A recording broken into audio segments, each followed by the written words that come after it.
Success with Olivia Akin. I am your host, Olivia Akin. Each week we will discuss the roadmap of achieving your personal and professional success.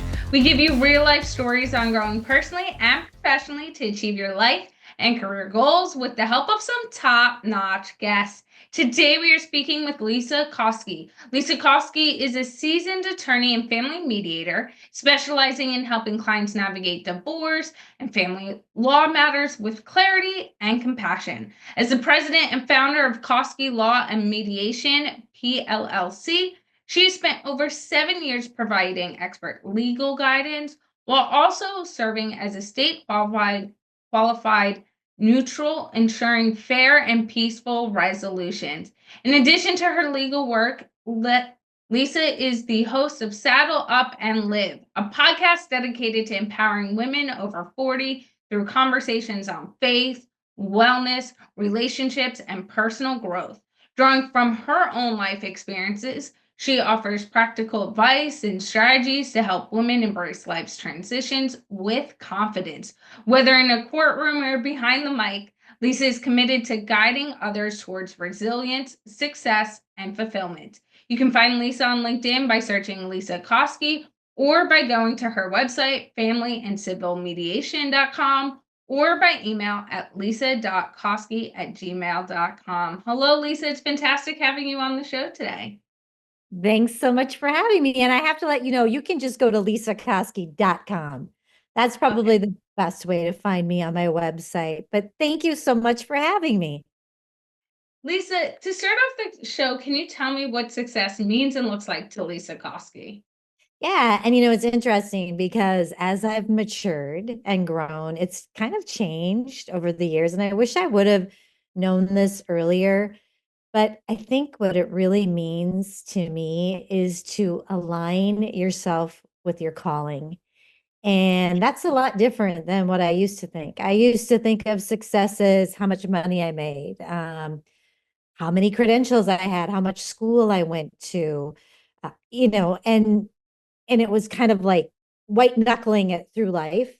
And then probably when I hit my 50s and, I had that baby who was going to be going off to college, things changed a little. And I started really looking at what do I love to do? What are my gifts? What's God's purpose for me here? And that has changed my life significantly and really recently has led me to kind of branch off into some different areas as well. You brought up, white knuckling it through different roles and just to hit what I say sometimes is more of the societal expectations of achieving goals. And once you get there, okay, just keep pushing through to the next thing.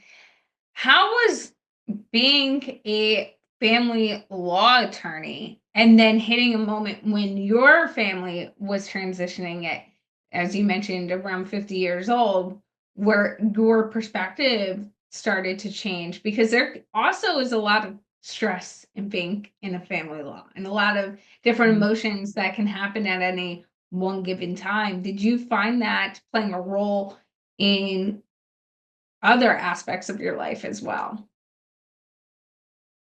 Did I find it playing a role in other aspects of my life? You mean that changing? Yeah, yes. In fact, it's interesting that you say that because, I was a marathon runner. I worked out really hard. And then I, joined this group and did this fasting lifestyle. And lo and behold, Olivia, what I learned is what I needed to do was slow down a little bit, do a little strength training. And I would do these long fasts, like 24 hours to 72-hour fasts, thinking it was healthy for my body. And found that when I just simply did intermittent fasting, maybe ate breakfast a little bit later, I didn't have to work so hard and I got better results.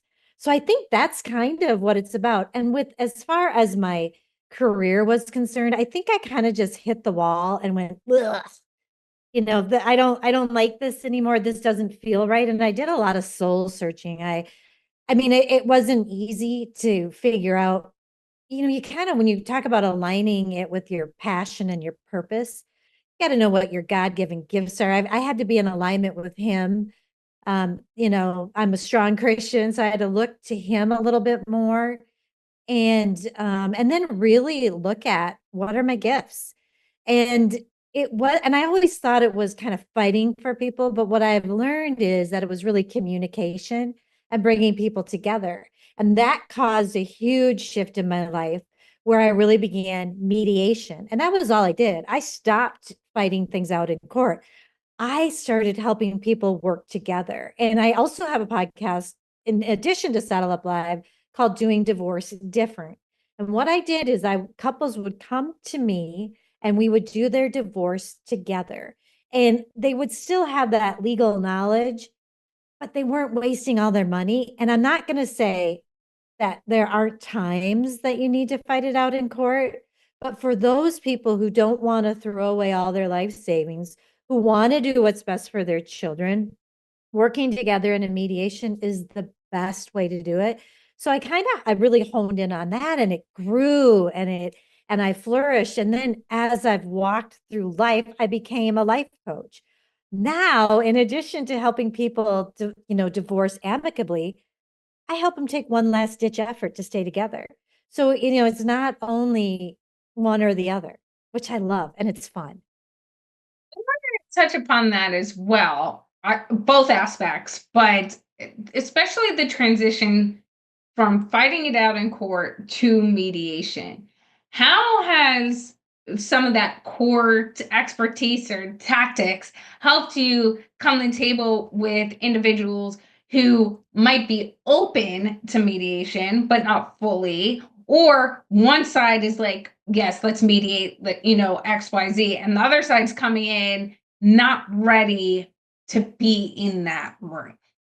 And Olivia, what's so interesting about that is really for a mediation to work, you have to both be in agreement. And so I'm so fortunate because the people who come to me, they both agree. Yep, we're going to do this. We are dedicated. Even if one person doesn't want the divorce, they still would prefer to work together. That's their best option out of the options. But I will tell you a story that there's a lot of post-divorce mediations that I actually stopped doing, and I hail those who do. But what that is it's like after you're divorced and you're fighting about something in the state of Minnesota, you have to go to a mediator first. And just like you said, a lot of times one person isn't really in it. And I feel like a lot of mediators and maybe attorneys, and I don't want to speak poorly, but could take advantage of that and say, like, I have a minimum of 4 hours and you have to pay me for 4 hours. And so what I started doing was saying, I only do it for 1 hour. You might pay a little bit more.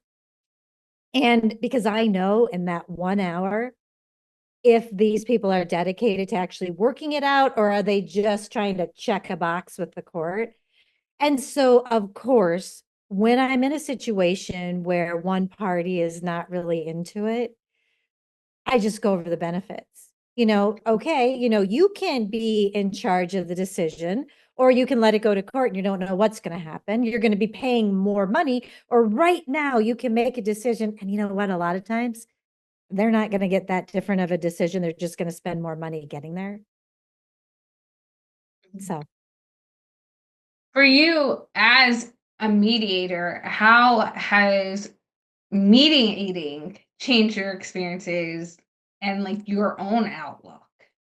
well, I think it's interesting because I think in my life, I've been a mediator and didn't realize it. So I think I was doing it all along, Olivia. And so that's what I'm saying is it kind of fit my passion, right? But I think what's really interesting is it's really helped my marriage because I have been married 33 years now. And that's really unique for a divorce attorney. And that's why I want to help people take one last ditch effort too, if they're, willing, because divorce is hard and maybe you can work on it. So I feel like it kind of led me, I got led into the coaching because it kind of ties in with mediation. You're kind of coaching people on how to communicate. And that, my dear, has changed my life immensely. And sometimes my kids are like, Mom, I don't want to be coached right now. But it has helped me have a better marriage. It has helped because I often tell people if you work on yourself, a lot of times your spouse or whoever you're dealing with and having a difficult, because mediation isn't just for divorce, it's for anything difficult that you're going through. Um, if you can change, a lot of times the other person will follow suit. And that being said, I want to talk about the life coach aspect as well, because you just mentioned it has changed your own relationships. And I think sometimes, especially in today's society, we look at marriages like yourself that have been married over 30 years. My parents have been married over 30 years. And in today's realm of dating and everything, it's like it's I call it the easy access route. So all of a sudden, when things start to go bad, they can go to this other area, and it's so easily accessible. Instead of taking a step back and going, okay, what's going on? Why is this frustrating? This and that. Let's work on this as a team, as a unit.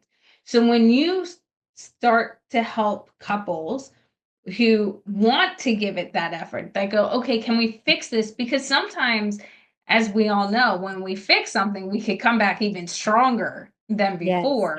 Yes. How, what does that look like in the starting conversations when someone comes to you in trying to figure out exactly what the problem is? Because sometimes what someone says the problem is, there's deeper meaning in that as well. Yeah, and a lot of times we don't even know what our problems are. I mean, I didn't, and there are still many, and that's the core wound work, right? That you've got to really dive deep. So it depends on how deep people want to go. And I'm going to tell you, I'm writing a book. And so I'm hoping that, and it's about this, it's kind of about the 5 steps to resilience that can help you going through any hard time. But, also in a difficult married situation. So, so when couples come to me, it's often or they think they want to get a divorce. And then I talk to them and and they're always a little like, it's such a big decision. It's the biggest decision you'll ever make. And it's not easy. Like I know, like we say it's easy to leave a marriage, but it isn't.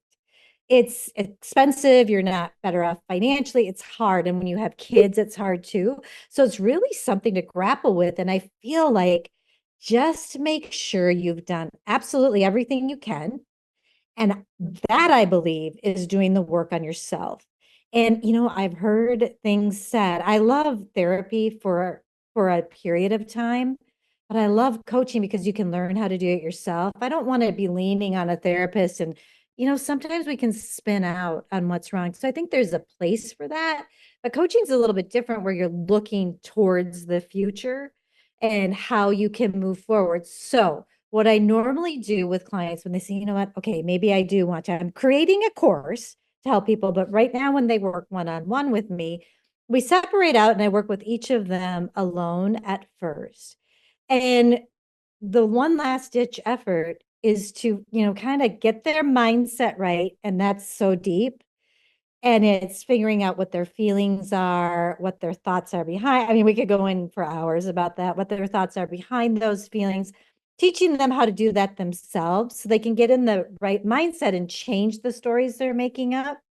And I've seen it play out in my own marriage because I've had near divorce experiences just like everyone. And it's so interesting when I have used some of these tools and watched my husband respond the way that I want him to. And it's kind of a matter of naming what you want, right? And so I work with them a little bit separately and then we come back together. And once they take that time, then they're at a better place. So if they go, okay, yep, I need to move forward with this divorce, even going through all this, they're still in a better place because you Mhm. don't want to end up back where you are. And so that means when you're going through a divorce, you need to be coached so that you don't end up there again, so that you are a person who is going to be with someone who works with you, and you are someone who can set up boundaries for yourself. And I mean, these are all things that I've been learning in my grandma years. So, How has some of the perspective you've gained through coaching, or as you mentioned earlier, sometimes when you coach, you learn things that you through conversations or perspectives that you then implement yourself. So, as you said, you use coaching in your own marriage. How has some of the things you've learned in your conversations with clients gone back and then played a role in your marriage? well, this is interesting. And I think it's what I learned from clients and what I learned from experts that I have on the podcast. But I had this really funny lady named Lori Gerber on. She's kind of a well-known relationship expert. And she talked about her relationship with her husband. And she said that they had a near divorce experience. That's what she called it. So I was kind of copying her term there. And she said that her husband said, "You always interrupt me." And she went, "Oh my gosh, I do." And right at that moment when she said that, I went, "Holy cats. I always interrupt my husband. Always." And that's disrespectful. And you know how women, I mean, and I don't want to like put us in our own little lane here, but a lot of times women can interrupt, like when you're out with your friends and you're just following each other. I don't know if it's ADD, I don't know what it is.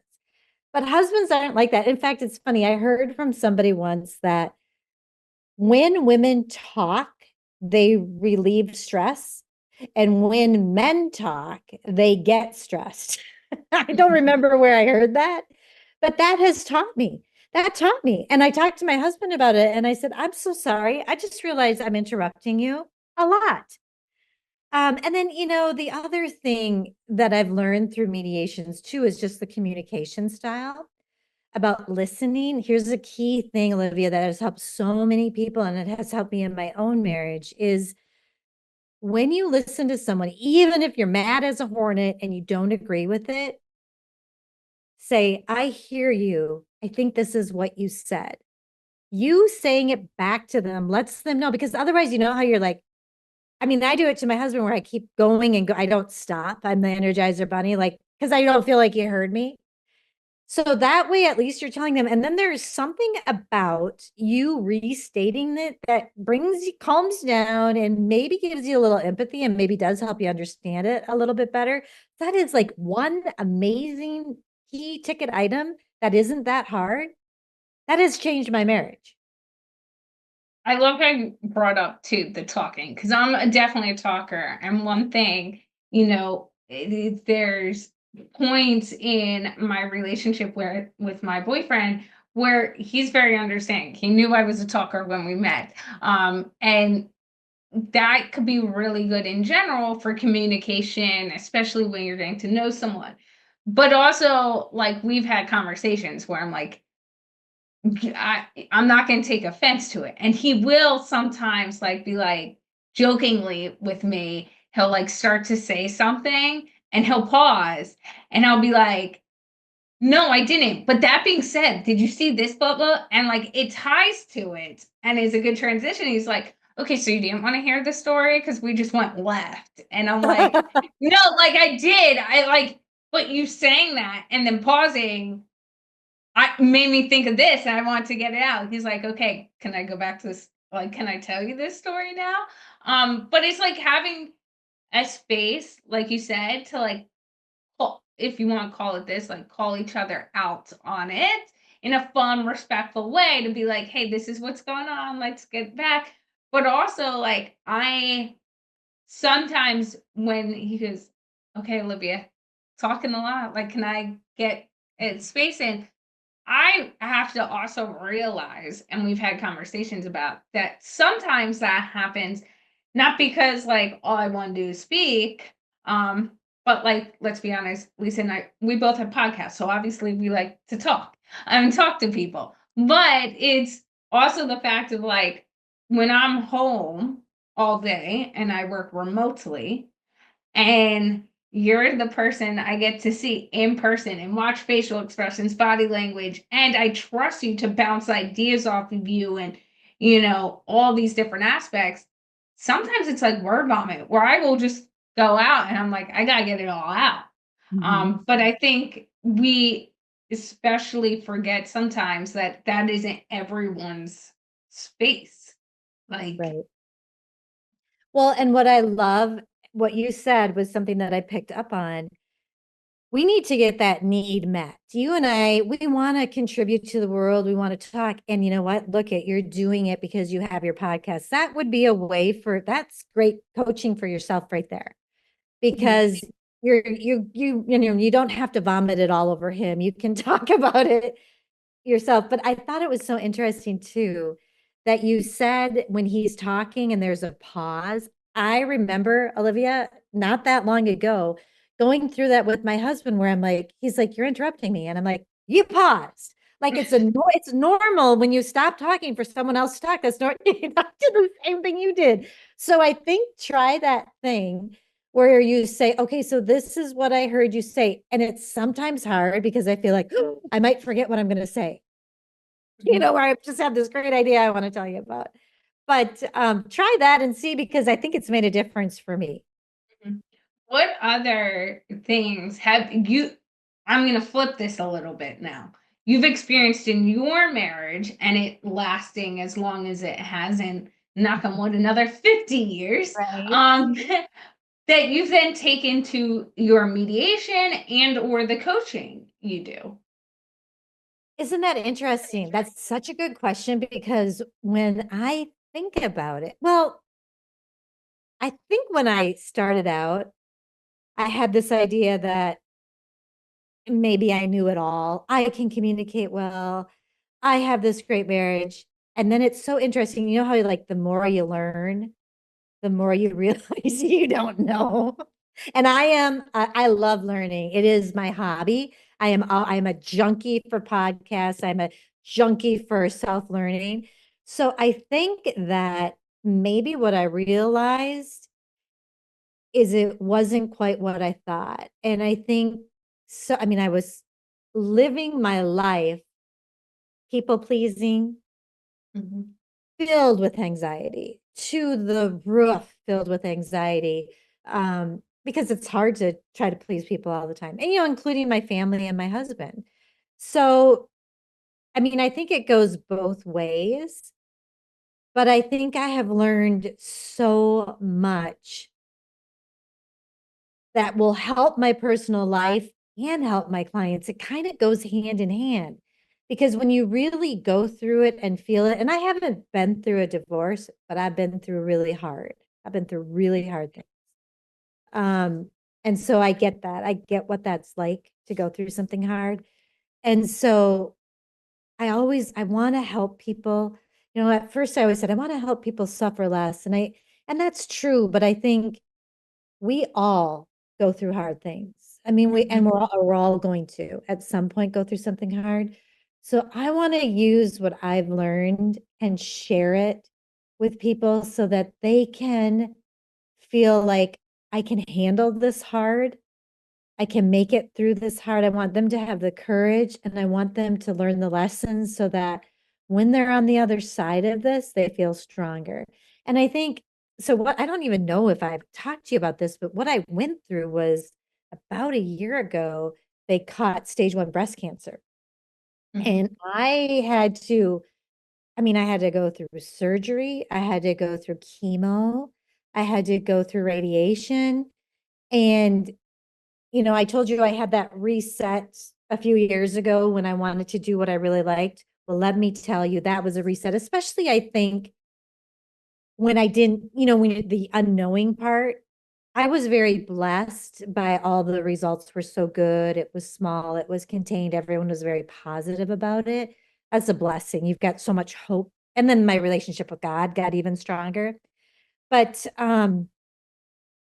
I don't know, that just made me stop and go, woohoo, I want to enjoy this life. I want to make it the very best.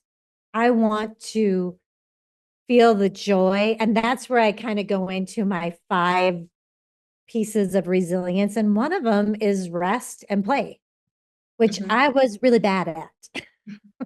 Well, girl, I was right there with you. I looked and this kind of was one of the things that drove me to start the podcast is in all the careers I had prior to the podcast, my business achieving success. I totally understand when sometimes you need that reset because and those resets and the rest is so important too because you know in organizations I previously worked for and roles I previously worked in, expectation was go go go, deliver deliver deliver, be available 24 hours a day, whether it was in professional sports and then for Lockheed Martin, government contracts, time differences, it was always be available. And my parents, who both work in the medical industry, would be like, Olivia, sometimes you gotta take a step back, gotta regroup. And I was like, no, no, well, I'm good. We're gonna keep going. And I'd hit points where I'd be like, okay, yeah, I need that rest. This vacation's great. And then you transition into owning your own business. And that mentality followed me into my consulting and my podcast, where it was like, okay, deliver, we'll just move, move, move. And then I met my boyfriend about a little over a year into my business. And priorities started to shift, right? And I was like, well, not just priorities, but also the fact that we were traveling a lot because he was at the time stationed in Florida and I was in Jersey. And so, okay, the priorities of being able to be present and see each other when we can, but like, what does that look like? Because my motto was go, go, go, work all day, work all night to deliver. But now when I get this time, I want to be able to be present in that time. And then what was a big turning point more recently for me and my own experiences was, as you said, sometimes you need to take that step back. And for me, it was relocating. And when we went to relocate, we did a month road trip. We road trip from Florida to Alaska, where he's currently stationed. And in that time, I told all my clients, like, we're going to just take the month off. I'll make sure everything's done before you leave. But due to internet and like accessibility, I want to make sure you're taken care of. And then we'll have a few weeks off. And everyone understood. And in that month, I really started to be like, what do I want to be chasing? Is it chasing clients every month? Is it, where does this sit? And at that point, it was like a light bulb because you have time to go look at what we're getting to experience right now. And do I want to be present in this or do I want to be worrying about that? And how do you find that balance? So, that being said, going through that experience you had, how do you and then start to have the moments, whether it was in that experience or in like every day, of like holding yourself accountable to stay balanced and not just say yes to potential clients, potential work, potential opportunities? It's a work in progress, dear. I'd like to say I have it all figured out. But here's the one thing. Take the time to learn what you're passionate about, and that mean what your calling is, what you're good at, what you love to do. Um, Take that time to really examine that so that you can, because if you're going to be putting the time in, it might as well be something that you feel really good about or feel a calling for. But I think as I was listening to you talk, I still struggle with shutting it off. And it's funny because I have grandkids. I'm actually got to go babysit my granddaughters after this, and they're a big part of my life. And it's kind of a pull on both sides. We're having grandma talk. You're young, so it's just for the more mature audience. But or where your kids or whatever it is. My husband too still needs my time because I could get sucked into doing this all the time because I love it. I love learning. I love sharing it with people. I want to help people. but I also I want to be there with my family. I want to experience joy and fun, and grandkids are part of that. And so our workout classes with ladies and getting coffee and going on walks and playing with my horses. So I'm not there yet, Olivia. There's still a pull. There's still, even though I have been through so much and I'm mature, I still get pulled in getting sucked into it. I was feeling overwhelmed today. I mean, I am tired today and I'm feeling overwhelmed because of the pulls of my life. And I don't want to feel that way anymore. So that's something however, I do now know how I'm going to dig into that. I'm going to sit with it. I'm going to feel it. Not going to be afraid of it. I'm going to look at, why do I feel overwhelmed? What's the thought behind it? Is it true? And I'm really going to pray about it and get into it so that I can rewire my brain. And and that made me even think, that example right there too, of something I experienced that doesn't even have to do with work related, is, for example, I recently went skiing, and I've gotten back into skiing after 20 plus years of not skiing. So we started with the classes, I did a lesson, one-on-one lesson, and then I got confident and I was like, okay. And I joked, I, I like my boyfriend reminded me recently that I made this joke. I was like, that mountain's my bitch. And he's like, Olivia, you're getting too cocky. And I'm like, no, but honestly, like, muscle memory was coming back, but I knew to stay there, right? I was like, okay, no, I got to keep practicing, honing this.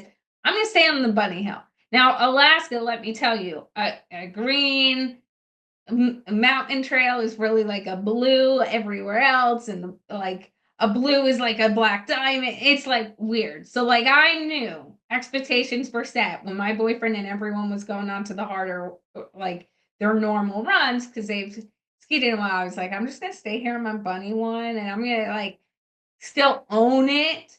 And then recently we went on to the next level, and going up, my boyfriend, we went with the group and we're on the lift, and he's like, okay, so don't, it is a steeper one, it is wide like you've been doing on like one of the runs on the bunny one, but like just know when you get off the lift, that first section, it's going to be steep, so just like mentally prepared, this and that.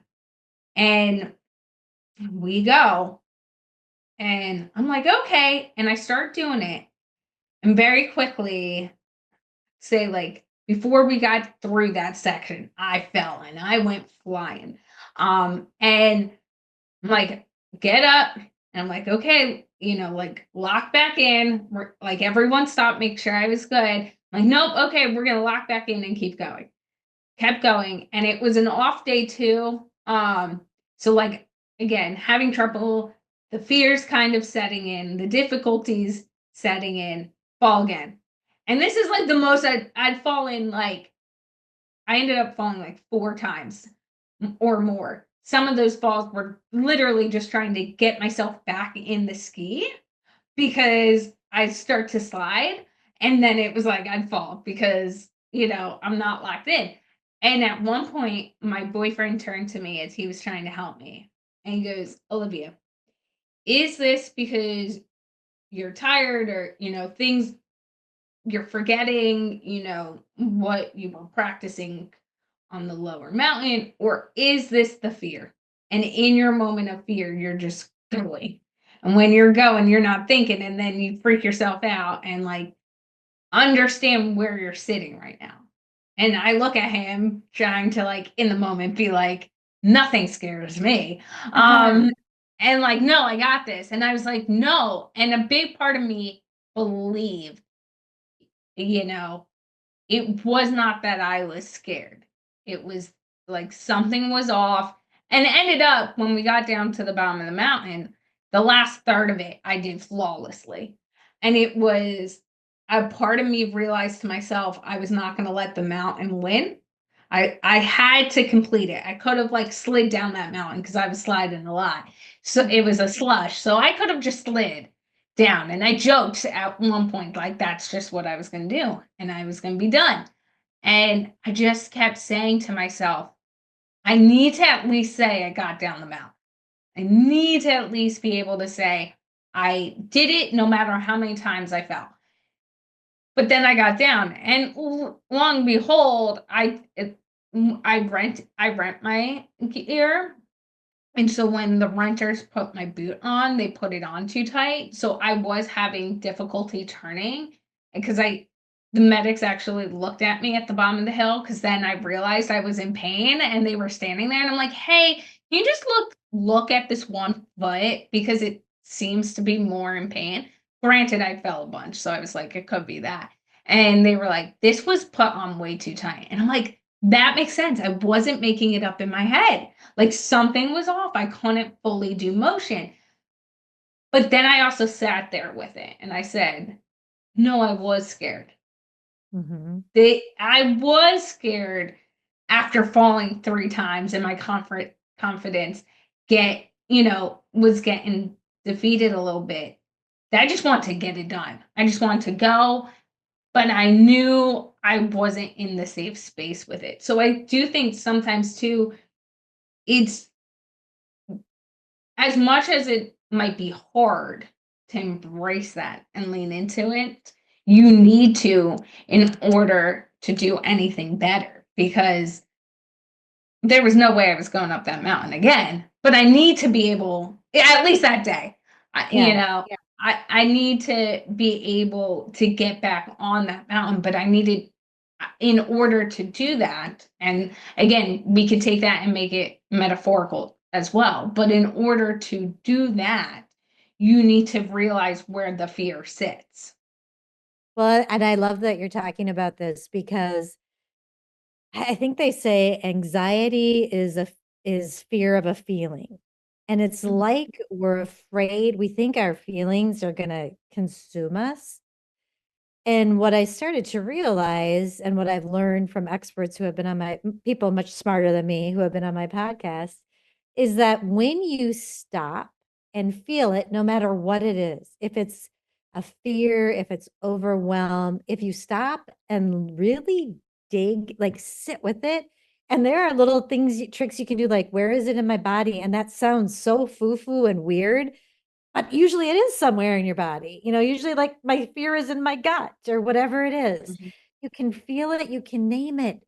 And sometimes that kind of like if you were on that hill and you could have just thought and felt it, sometimes that's all you need to do for it to dissipate just a little bit. But then that's where I'm talking about. Then you look at I have like a feelings wheel. It's on my website. It's free, but mhm, you can really dig deep because to get the exact feeling that you're feeling, because sometimes it's tricky to know. But so like if you were on the hill, so then what were you afraid of? mhm, And then you ask yourself that, and then you say, is it true? And sometimes it is, and sometimes it might be. And then if I mean, sometimes it's not true at all. And if mhm, it's not true at all, then you can just kind of get rid of that. But the neural pathways run deep. So sometimes it takes a little bit more than just that. But if it is true, you can say, is this serving me? mhm. And if it's not serving you, then maybe you can say, it's quite possible I could go down this hill without falling at all and try to hold on to that belief. But it's hard. It's so hard because that's just like the tip of the iceberg. That's what I learned in coaching.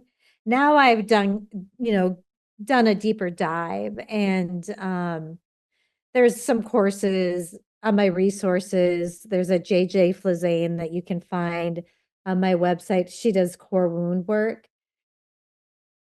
It really does change your life to look at what your real fears are and to be able to really change the way you're thinking. I mean, sometimes they say hypnosis works, but it's not easy. There are things that have been in you for so long, you don't even know why they're there. And that's the thing we all have to realize sometimes is, I have a conversation. I've had lots of them over the past year, especially with different individuals that I meet with. And we'll talk about it. And I'll use podcasting as an example, right? They want to use podcasting. but they just can't get themselves to start. And I'll be like, but why? Right? And they'll give me an answer. And I'm like, but why? And like, sometimes you have to ask yourself why 7 times. We say that in business, the 5 whys, the 7 whys. It's a theory so that you keep challenging yourself to get a level deeper, because a lot of the times it's just the unknown.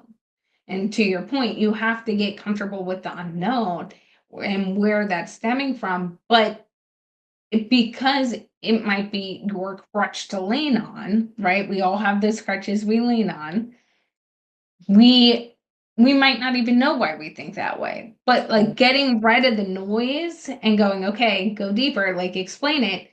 Now you've walked yourself through it as well. And now there's not as much as the ability to go, no, it won't work because of this.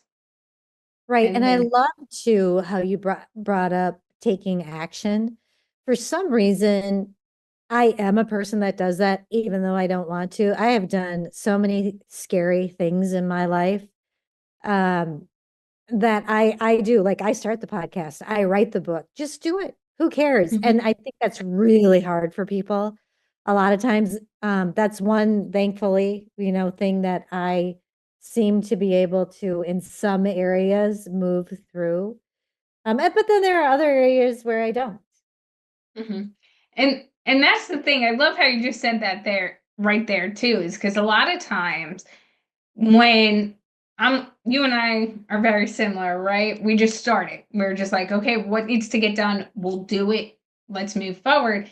People see that and they're like, oh, you could do anything. You're just gonna get done, like no problem. And it's like, just because we have this focus in one area doesn't mean when something else Mhm. comes up, that is still going to be the same case. And others and ourselves sometimes forget that sometimes. And we need to give Right. ourselves grace, because it takes strength, it takes effort, it takes, you know, mindsetting to be an individual that just says, okay, here's the decision, move forward, just do it, even though it might be scary, it might take Yeah. time, whatever it might be, we'll figure it out, we get it done. That takes effort. And what also takes effort is sitting in the fear, sitting in the unknown. And sometimes too, sometimes I do C minus work, Olivia. I don't want to admit that. And I think I had to really overcome that perfectionist mentality of, because I wouldn't be doing a podcast. I mean, my gosh, are you kidding me? I wouldn't be able to get my hair looking decent. Look at this. You know what I mean? Like, I would have, like, you know what I mean? Like, I'd still be sitting in my bathroom trying to apply my makeup. It's just, sometimes, and you just do it. You go for it. I write the newsletter, and it was so cute because my 82-year-old dad reads all my newsletters, listens to all my podcasts. Sometimes it's a little scary. They can get a little crazy sometimes, but and he'll tell me, if the newsletter, if there's a typo, and I'm like, yep, that's just the way it is.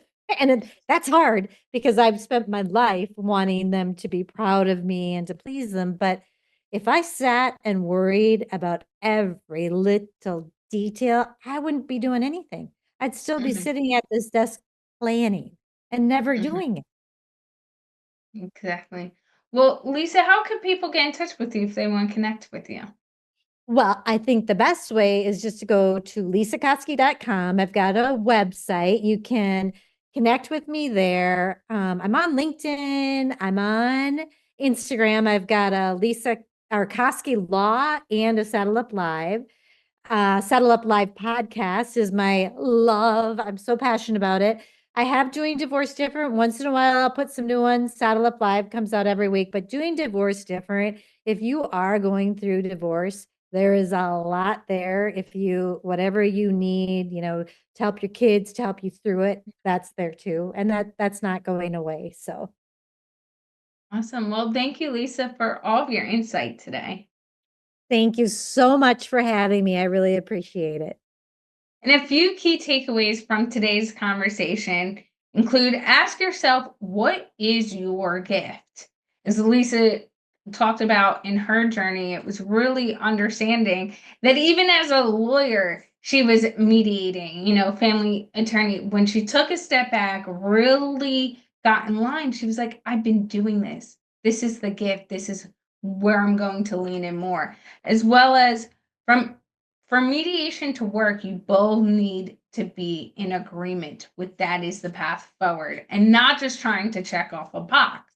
Because not only do you both need to be able to sit in that space and work towards a common goal, as Lesa said, a lot of times it's not going to change where things might end. You just might end up spending more money to accomplish that goal. So really sit there, have the conversation, and be in agreement that mediation is the route to go. As well as if you work on yourself, other people around you will follow. I think this is such an important thing to think about, that yes, you have to put yourself first. You have to work on yourself in order to improve things. It's not like, oh, that person just needs to work on everything and then we'll be good. But a lot of times when you start to put in the work on yourself, other people pick up on that. Other people want to be on that journey with you. And then whether it's consciously or subconsciously, they're on that journey with you. As well as when women talk, they release stress. When men talk, they get stressed. So think about that sometimes when your spouse comes home, your significant other comes home, whatever it might be, in an environment, let's say you're networking, right? And you're talking. Think about the position the other person might be in. Are they getting more stressed? I get that from my friends too. Lesa, I bet you've gotten that too, where I'll go through just my day and things that have come up. And my friends, even my girlfriends, will be like, that just stressed me out. And I'm like, they're like, how do you handle that? That just stressed me out. And you telling me that. So sometimes think about that, read the body language. But I really liked that, as well as when you listen to someone say, I've listened to you and this is what I heard you, this is what I heard you say. Reiterating that, as Lesa said, not only shows that you're paying attention, that you're hearing them, also gives the space that if you misunderstood something, you can clear the error before responding, but also in that time can help you align your emotions, can make you put things in perspective on how to respond. And lastly, anxiety is a fear of healing. This was a great episode with our top-notch guest, Lesa Koski. Thank you for listening and have a successful day.